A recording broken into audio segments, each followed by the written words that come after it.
अथ षोडशोऽध्यायः दैवासुरसम्पद्विभागयोगः।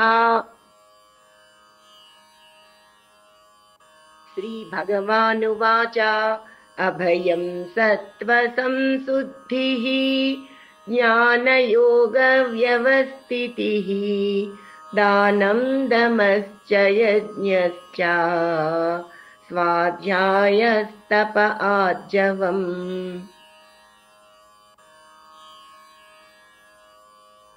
శ్రీ భగవానుడు చెప్పెను, ఓ అర్జున, భయము లేకుండుట, అంతఃకరణ శుద్ధి, జ్ఞానయోగమునందుండుట, దానము, బాహేంద్రియ నిగ్రహమును, యజ్ఞము అనగా జ్ఞానయజ్ఞము, వేదశాస్త్రాదుల అధ్యయనము, తపస్సు, రుజుత్వము అనగా కపటము లేకుండుట దైవలక్షణములతో పుట్టిన వానికి కలుగుచున్నవి.